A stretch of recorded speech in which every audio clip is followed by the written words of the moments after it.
Tratado sobre a oração do Pai Nosso de São Cipriano. Quinta parte.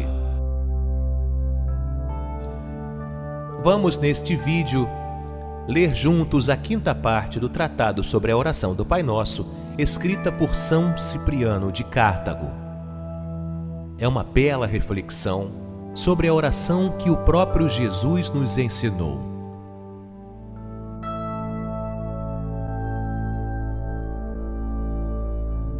Depois do pão, pedimos o perdão dos pecados. Continuando a oração, fazemos o pedido: o pão nosso de cada dia nos dai hoje. Pode-se entendê-lo tanto espiritual como naturalmente. De ambos os modos, Deus se serve para a nossa salvação. Cristo é o pão da vida, e este pão não é de todos, é nosso. Assim como dizemos Pai Nosso, por ser Pai dos que entendem e creem, assim dizemos Pão Nosso, porque Cristo é o pão dos que comem o seu corpo. Pedimos a dádiva deste pão todos os dias. Não aconteça que nós, que estamos em Cristo e diariamente recebemos sua Eucaristia como alimento de salvação, sobrevindo alguma falta mais grave, nos abstenhamos e sejamos privados de comungar o pão celeste e venhamos a nos separar do corpo de Cristo, porque são suas as palavras: eu sou o pão da vida, que desci do céu. Se alguém comer deste pão que eu darei, é a minha carne para a vida toda. Assim, dizendo ele que viverá eternamente, quem comer deste pão, como é evidente que vivem aqueles que pertencem ao seu corpo e recebem a Eucaristia nas devidas disposições, é de se temer, pelo contrário, que se afaste da salvação aquele que se abstém do corpo de Cristo, conforme a advertência do Senhor: se não comerdes da carne do Filho do Homem e não beberdes de seu sangue, não tereis a vida em vós. Por este motivo, pedimos que nos seja dado diariamente nosso pão, o Cristo, para que não nos apartemos de sua santificação e de seu corpo, nós, os que permanecemos e vivemos em Cristo. Em seguida, também suplicamos pelos nossos pecados, e perdoai as nossas dívidas, assim como nós perdoamos aos nossos devedores. Depois do pão, pedimos o perdão dos pecados. Quão necessária, providencial e salvadora a advertência de sermos pecadores e obrigados a rogar a Deus pelos pecados.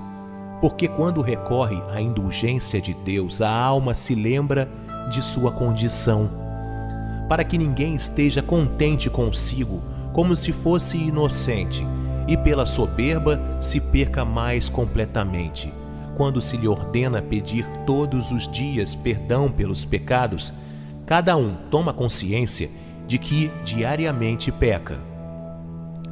Assim também João, em sua carta, nos adverte: se dissermos que não temos pecados, enganamo-nos a nós mesmos e a verdade não estará em nós. Se, porém, confessarmos nossas culpas, o Senhor, justo e fiel, perdoar-nos-á os pecados. Em sua carta, reuniu as duas coisas: o dever de rogar pelos pecados e, rogando, suplicar a indulgência. Por isso diz que o Senhor é fiel, mantendo a sua promessa de perdoar as culpas, pois quem nos ensinou a orar por nossas dívidas e pecados, também prometeu, logo em seguida, a misericórdia paterna e o perdão. Não apenas com palavras, mas ainda com atos se deve orar. Não é de admirar, irmãos caríssimos, que a oração, tal como Deus a ensinou, enfeite por seus ensinamentos toda a nossa prece numa breve palavra de salvação. Já pelo profeta Isaías, isto tinha sido predito. Cheio do Espírito Santo, falava da majestade e bondade de Deus, verbo que completa e abrevia na justiça, porque Deus fará uma palavra abreviada em todo o orbe da terra. Pois a palavra de Deus, nosso Senhor Jesus Cristo, veio para todos nós, e reunindo doutores e ignorantes, sexos e idades, lhes deu preceitos salutares, resumindo de tal maneira seus mandamentos, que a memória dos discípulos não sentisse dificuldade com o ensinamento celeste, mas rapidamente aprendesse o que era necessário à simples fé. Do mesmo modo, ao ensinar-nos o que seja a vida eterna, condensou o mistério da vida com grande e divina brevidade, dizendo: Esta é a vida eterna, que te conheçam a ti, único e verdadeiro Deus, e a quem enviaste, Jesus Cristo. E ainda querendo salientar os primeiros e maiores preceitos da lei e dos profetas, diz: Ouve, Israel, o Senhor teu Deus é um só Senhor, e amarás o Senhor teu Deus com todo o teu coração, com toda a tua alma e com todas as tuas forças.